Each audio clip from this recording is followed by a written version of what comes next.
بہت بہت آپ کا شکریہ بجٹ 2020 پہ آپ نے مجھے بولنے کا موقع دیا۔ میں اپنے کولیگ کی ایک ایک بات سے، جو خاص کر حرمت انبیاء کرام، حرمت آل محمد صلی اللہ علیہ وآلہ وسلم، حرمت اصحابہ کرام، اس کے حوالے سے اس ایوان میں تمام بیٹھنے والے جو اللہ اور اللہ کے محبوب کے ہم ماننے والے ہیں، اور اس ملک کا آئین جو قرآن اور سنت کے تابع ہے، یہ ہمارا ایمانی اور اخلاقی فرض ہے کہ ہر وہ شخص یا ہر وہ سوچ جو ان کی نفی کا سوچے، ان کو عبرت کا نشان بنایا جائے تاکہ آئندہ کوئی جرأت نہ کر سکے۔ آپ کی عظمت کو سلام ہے، آپ کی عقیدت کو سلام ہے، اور ہر وہ سوچ جو اس ملک میں انتشار کا باعث بن رہی ہے، ریاست کو اور تمام پارلیمان کو اور تمام پولیٹیکل پارٹیز کو اس کے خلاف ایک ہونا چاہیے انشاءاللہ۔ ڈپٹی اسپیکر صاحب، اس وقت پوری دنیا میں گریٹ اکنامک ڈپریشن 1929 کے بعد دنیا ایسی آزمائش میں جکڑی ہوئی ہے کہ جس سے دنیا کی بڑی بڑی وہ ریاستیں، پراسپرس ورلڈ، ان کا ہیلتھ کیئر سسٹم، ان کی اکانومیز، وال سٹریٹ، تمام کرمبل کر گئے ہیں۔ اللہ نے ایک ایسا وائرس جو دکھتا نہیں ہے، اس کی ایک ایسا وائرس جو نظر نہیں آتا، اللہ کہتا ہے جب تم میرے مخلوق کو تنگ کرو گے، جب تم ظلم اور بربریت کا نمونہ بنو گے، تو تمہیں میں فیئر آف اننون میں مبتلا کروں گا۔ ڈپٹی اسپیکر صاحب، آج تمام دنیا خوف میں جکڑی ہوئی ہے۔ ایسے ایسے واقعات آنکھوں سے دیکھے جا رہے ہیں کہ باپ کا جنازہ پڑا ہوا ہے اور پاس کوئی نہیں آ رہا۔ ایسے ایسے واقعات ہیں کہ گھر میں کورونا کا شخص سیریس ہے، اس کے پاس آنے سے لوگ اپنی زندگی کی وجہ سے نزدیک نہیں آ رہا چاہ رہے۔ یہ کیا ظاہر کرتا ہے؟ ڈپٹی اسپیکر صاحب، یہ ظاہر کر رہا ہے کہ دنیا فانی اور اللہ رب العزت نے ویسے اس کو دارالمتاع دھوکے کا گھر کہا ہے۔ ڈپٹی اسپیکر صاحب، ایسے ان حالات میں آئی ایم ایف کیا کہتا ہے؟ آئی ایم ایف کہتا ہے کہ دنیا بھر میں معیشت زوال کا شکار ہے، دنیا عالمی جی ڈی پی 2.1%، جبکہ ترقی پذیر ممالک جی ڈی پی 2.5 سے 3% کم ہوا، جیسے میں پہلے بتا چکا ہوں۔ اب دوسری چیز، اس وقت پچھلے 18 سالوں کی تاریخ میں تیل کم ترین سطح پہ آیا۔ وہ ممالک اوپیک، وہ تمام oil and gas producing countries, یا وہ تمام ممالک جن کو اللہ نے معدنیات سے مالا مال کیا، ان کی کیا حالت ہے؟ دنیا میں ایک ایسی آزمائش ہے کہ کسی کو کچھ سمجھ میں نہیں آ رہا۔ وہ تمام تھنک ٹینکس، وہ تمام وہ لوگ جو دنیا کے لیے گائیڈ لائنز دیتے ہیں، وہ کنفیوزڈ ہیں۔ WHO سمیت دنیا کچھ سمجھ میں نہیں آ رہا کہ کیا کہا جائے اور کیا لکھا جائے۔ تو ڈپٹی اسپیکر صاحب، انہی حالات میں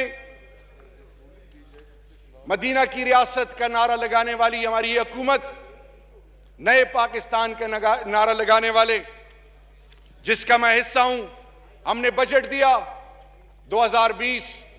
ہر آدمی کو اختیار ہے کہ وہ ہر سوچ اور فکر کو اختیار ہے کہ وہ بے شک تنقید کرے، اس ایوان میں، ایوان سے باہر قلم سے لکھنے والے قلم کے ذریعے اظہار کریں۔ ہر ایک آواز کو سراہنا چاہیے۔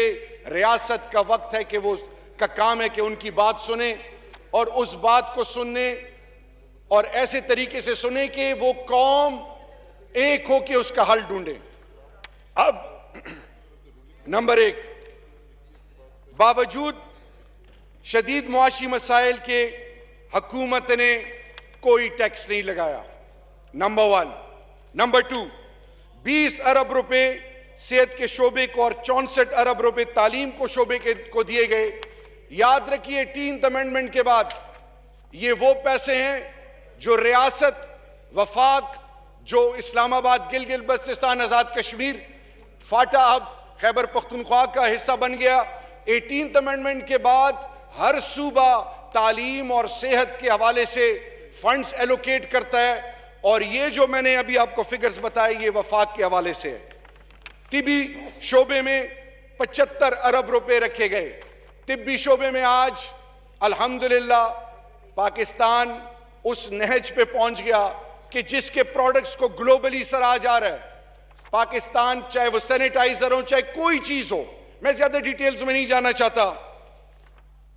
اگلا ہے پناہ گاہ۔ اس سے پہلے جب ریاست کی بات ہو، اور یاد رکھے بہترین صدقہ کیا ہے؟ بھوکے کو کھانا کھلانا۔ ڈپٹی اسپیکر صاحب، بازاروں میں، گلیوں میں، محلوں میں، ہر طرف وہ بے یار و مددگار، محتاج، ضرورت مند جن کو معاشرے نے دھتکارا، کیا کبھی کسی نے سوچا؟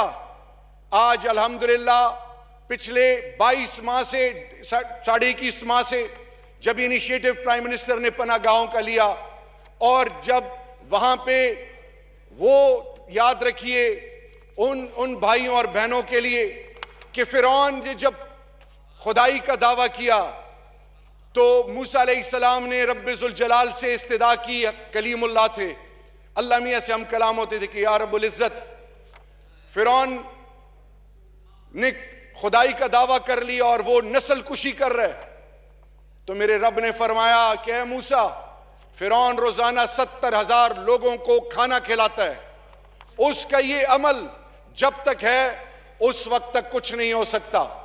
یاد رکھیے جب اللہ کے مخلوق جو 2 وقت کی روٹی کے لیے، اور اس ریاست میں جس طرح سودی قرضوں میں جکڑا گیا، جس طرح امیر تر ہوتا گیا اور غریب تر ہوتا گیا، جس طرح عام پاکستانی سسک کی زندگی، اور یاد رکھے اجتماعی خودکشیاں اور اپنی اولادوں کے جسموں پر ٹیگ لگا کے ان کو بیچنا ایک پروڈکٹ کی طرح، جب یہ سوچ اس معاشرے اور اس ملک میں ڈیولپ ہوئی تو یہ ایوانوں کے لیے عبرت ہے، ایوانوں کے لیے سوالیہ نشان ہے رب ذوالجلال کی طرف سے، جس طرح آج چاہے وہ ہر قسم کا، چاہے وہ آزمائش ہو، امتحان ہو، فصلیں تباہ ہو رہی ہیں، صحت، کاروبار، ہر چیز بند، دنیا بلاک ہوئی ہوئی ہے، سیل ہوئی ہوئی ہے۔ یہ میسج ہے اللہ کی طرف سے کہ قبلہ درست کرو، اندر جھانکو، اللہ کے مخلوق کو راضی کرو، حق کا ساتھ دو، ظلم سے بچو۔ تو ڈپٹی اسپیکر صاحب 150 ارب روپے اس کے لیے رکھے، دیہڑی دار ملازمین کے لیے 200 ارب روپے، یوٹیلیٹی سٹورز کے لیے 50 ارب، وہ لوگ، وہ مڈل کلاس اور لوور مڈل کلاس جو یوٹیلیٹی سٹور سے سامان خریدتے ہیں، گیس اور بجلی کے مؤخر بلوں کے لیے 100 ارب روپے، تاجروں کی مدد کے لیے 50 ارب، چھوٹے کاروباری کی مدد کے لیے 30 ارب، زرعی امدادی پیکج جن کو یاد رکھے ایگریکلچر بیسڈ اکانومی ہے اس کے لیے 50 ارب روپے، احساس پروگرام نام ایک ایسا 187 ارب روپے سے بڑھا کر 208 ارب روپے۔ ڈپٹی اسپیکر صاحب، اسی احساس پروگرام کو ماڈل بنا کے UNHCR نے ہمارے ملک میں 30 لاکھ کم و بیش مہاجرین ہیں، افغان مہاجرین، ان 30 لاکھ افغان مہاجرین، جب یہ وبا شروع ہوئی تو میں نے پرائم منسٹر صاحب سے ریکویسٹ کی، پھر UNHCR کے ہائی کمشنر اور سیکریٹری جنرل UN سے ریکویسٹ کی، ان کو یہ یاد دہانی کرائی کہ پوری دنیا میں 7.25 کروڑ مہاجرین ہیں، ان کا کوئی والی وارث نہیں، ان کا کوئی پوچھنے والا نہیں۔ تو جناب UNHCR نے احساس پروگرام کے ماڈل کو سامنے رکھ کے 12,000 روپے فی کس 2 فیزز میں 1 لاکھ کوئی 15-20 ہزار لوگوں کے لیے یہ انیشیٹو سٹارٹ کیا۔ میں یہاں پہ ایک اور چیز اپریشیٹ کرنا چاہوں گا، چین کی اور جاپان کی، انہوں نے ان کی مدد کی، معاشی مدد۔ تو ڈپٹی اسپیکر صاحب، ایک تو یہ ایک آپ کے سامنے گلوبلی دنیا میں IMF، تیل کی قیمتیں، گلوبل اکانومی، امریکہ میں 3 کروڑ لوگ بے روزگار ہوئے، پوری دنیا کی اکانومی جکڑی ہوئی ہے۔ تو اور دوسری طرف ڈپٹی اسپیکر صاحب، پرائم منسٹر صاحب کا اللہ اور اللہ کے محبوب کے ساتھ جو تعلق ہے اور حق کا جو وہ انہوں نے علم اٹھایا ہوا ہے، آج وہ عام آدمی کا سوچتے ہیں۔ یہی وجہ ہے کہ جب عید کا دن آیا تو میں لائن آف کنٹرول گیا، لائن آف کنٹرول میں افواج پاکستان کے ساتھ آئی بال ٹو آئی بال، ہندوستان کے فوجی کی آنکھوں میں آنکھیں ڈالنے والا، وہ میرا جوان، وہ میری عزت، اگر آج افواج پاکستان کی طرح اگر یہی طاقت اللہ نے شام، عراق، لیبیا، فلسطین کو دی ہوتی تو مسلمان کی عظمت اور عزت کو کوئی اچھالتا نہ۔ تو ڈپٹی سپیکر صاحب، وہاں پہ عام کشمیریوں سے ملاقات ہوئی، ان کی آنکھوں میں خوف کے بجائے ہمت اور حوصلہ دیکھا۔ ڈپٹی سپیکر صاحب، ہر گھر میں کوئی معذور ہے، کوئی اپاہج ہے، ہر گھر میں شہید ہے، لیکن سلام ہے ان کی عظمت کو، سلام ہے ان ماؤں کو، سلام ہے ان بزرگوں کو اور ان جوانوں کو کہ وہ اسکول جاتے ہیں، روڈ پہ پھرتے ہیں، آنکھوں میں آنکھیں ڈال کے ان کے ہاتھوں میں اسلحہ ہوتا ہے، یہ کھلے عام پھرتے ہیں۔ یعنی مقصد کیا ہے؟ میسج یہ کیا ہے کہ آج کشمیر جس کے بارے میں دنیا مختلف رائے اپنائی ہوئی ہے، آج کشمیر کا وہ جو 1948 کے ریزولوشنز، پینڈنگ ریزولوشنز، اس پر پرائم منسٹر صاحب نے دنیا کو یہ باور کرایا، اصل چہرہ ایک ایمبیسڈر بن کے اصل چہرہ پوری دنیا کے سامنے رکھا مودی کا اور فاسسٹ اس کی پالیسیز اور گورنمنٹ کا۔ ڈپٹی سپیکر صاحب، کشمیر میں 35A اور 370 جب سے انڈین کانسٹیٹیوشن سے ابالش ہوا، اور اس کے علاوہ ڈومیسائل لا ان کا اور citizen amendment act 2019، main objective کیا ہے؟ مین آبجیکٹو کیا ہے ڈپٹی سپیکر صاحب؟ اگر ہم روس کو اس خطے میں شامل کر لیں، دنیا کی آدھی آبادی اس خطے سے ملحقہ علاقوں میں آباد ہے۔ اب 2 نیوکلیئر پاورز نہیں، 3 نیوکلیئر پاورز ہیں۔ لداخ آپ کے سامنے ہے، کشمیر برننگ پوائنٹ تھا اور ابھی بھی ہے، اس کی وجہ سے خدا نخواستہ پوری دنیا کا من خطرہ ہے۔ لیکن یہ جو ابھی ریسنٹلی چین اور ہندوستان کے بیچ میں ہوا اور ابھی چل رہا ہے، یہ دنیا کو وہ قومیں جو سوئی ہوئی ہیں، UN سے پہلے لیگ آف نیشن کیوں ناکام ہوا؟ ورسیلز ٹریٹی 1919 میں جب جرمنی میں رائن لینڈ اور جرمنی کے کی ایریز لے لی گئے، خاموشی اختیار کی اور اس کا نتیجہ پھر یورپ نے کیسے بھگتا؟ ڈپٹی سپیکر صاحب، آج پوری دنیا میں پاکستان فور فرنٹ پہ کشمیر کے حوالے سے دنیا کو باور کرا رہا ہے، اور اس کا نتیجہ یہ ہے کہ آج بھوٹان بھی، آج نیپال بھی، آج سری لنکا بھی، آج وہ اس چیز پہ ایگری کر گئے ہیں کہ ہندوستان جو ہے وہ اس کی اپروچ خطرناک ہے اس خطے کی امن کے لیے۔ تو ڈپٹی سپیکر صاحب، کشمیر میں مختلف اپروچز اپنائی گئیں، لیکن میں آج اس ایوان کے سامنے 2-3 دفعہ اقتدار میں رہی پارٹیاں اور ہم Kashmir committee as a team آگے جائیں گے کہ کیونکہ پاکستان کے 2 نیشنل سیکیورٹیز کے مین کی پلرز ہیں، ایک ہے نیوکلیئر اور دوسرا ہے کشمیر، جس پر کوئی سودے بازی نہ کوئی کر سکتا ہے نہ کوئی سوچ سکتا ہے۔ اس میں تمام پولیٹیکل پارٹیز کے ممبرز ہیں، ہم ایز اے ٹیم جائیں گے، لیکن آج میں عوام کے اور اس پارلیمان کے آگے یہ بات رکھوں گا، کشمیر کمیٹی کی جو اوورآل اپروچ ہے، اول فورن آفس کے ساتھ کوئی انٹریکشن نہیں، اسی طرح DGISPR آرمی کے ساتھ، انٹیلیجنس ایجنسیز کے ساتھ، اور پھر انٹرنیشنل کی سٹیک ہولڈرز، ہیومن رائٹ تنظیمیں، وہ پارلیمنٹیرین جو کہ کشمیری یا پاکستانی نژاد پارلیمنٹیرین، چاہے وہ دنیا کے کسی ملک میں کیوں نہ ہو، ان کے ساتھ ان کی کوئی کی انٹریکشن نہیں۔ پھر دنیا میں انٹرنیشنل فورمز پہ اس کو اس طرح پلیڈ نہیں کیا گیا، اور تو چھوڑیں پاکستان کے سکول کے، چاہے وہ جس سوچ اور ڈیفرنٹ بیک گراؤنڈز کے سکول ہیں، ان میں کشمیر کے حوالے سے وہی پرانی سوچ ہے۔ دنیا بدل چکی ہے، آج دنیا کو یہ باور کرایا جا رہا ہے کہ سسٹینیبل ڈیولپمنٹ گولز 17 نکاتی ایجنڈا پہ آپ دنیا کو کہہ رہے ہو کہ اس پہ عمل کرو، اس سے پہلے ملینیم ڈیولپمنٹ گولز، لیکن دوسری طرف انسان کی تذلیل ہو رہی ہے۔ انسانوں کو 325-26 دنوں سے کشمیر کے نہتے معصوم 80 لاکھ لوگوں کو آپ نے جکڑا ہوا ہے۔ ہندوستان میں مسلمان کو تو چھوڑیں، ہر مذہب کے سوائے ان کے جو کہ مودی کے یار ہیں یا مودی کے کی جو ٹیم پلیئرز ہیں، اس کے علاوہ اقلیتیں آزمائش کا شکار ہیں۔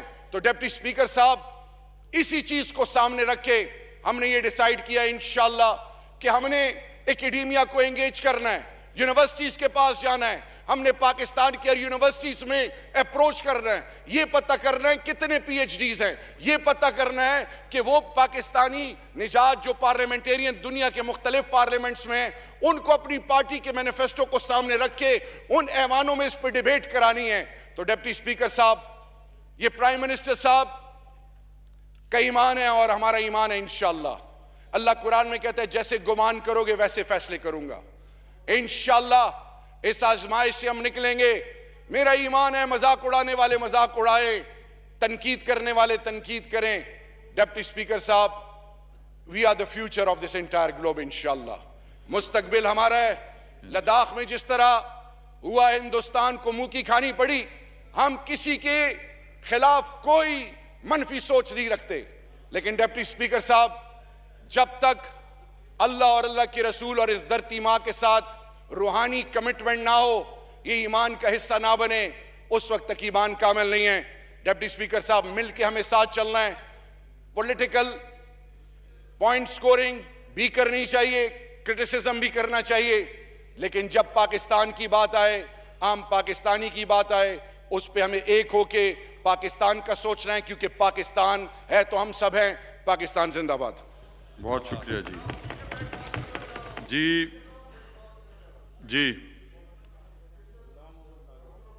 جی غلام محمد لالی صاحب کا یہ مائک کھولیں جی. 107 جی. سارمان جناب, آپ نے مجھے ارجنٹ اپنی گزارش کرنے کا موقع دیا. ابھی شاہ صاحب بات کر رہے تھے جناب والا, میں دس بستہ گزارش کروں گا آپ سے کہ آپ ایک رولنگ پاس کریں. کوئی اقلیت کا بندہ بات کرتا ہے تو اس کے لیے تو ہمارے پاس بے تحاشا قانون ہے, ان کو سزائے موت تک دینے کے لیے ہم عرب کا تیار بیٹھے. اور یہ جو مولوی ہے اتنے بے لگام ہیں, ان کو پوچھنے والا کوئی نہیں. آپ کی چیئر سے یہ رولنگ جانی چاہیے کہ اس کے خلاف سخت کارروائی کی جائے. صحیح ہے جی, میں کرتا ہوں جی. ڈاکٹر مہرین رزاق بھٹو صاحبہ. Thank you mister speaker. آپ کا بہت شکریہ, آپ نے مجھے بجٹ 2020-21 پہ بات کرنے کا موقع دیا. میں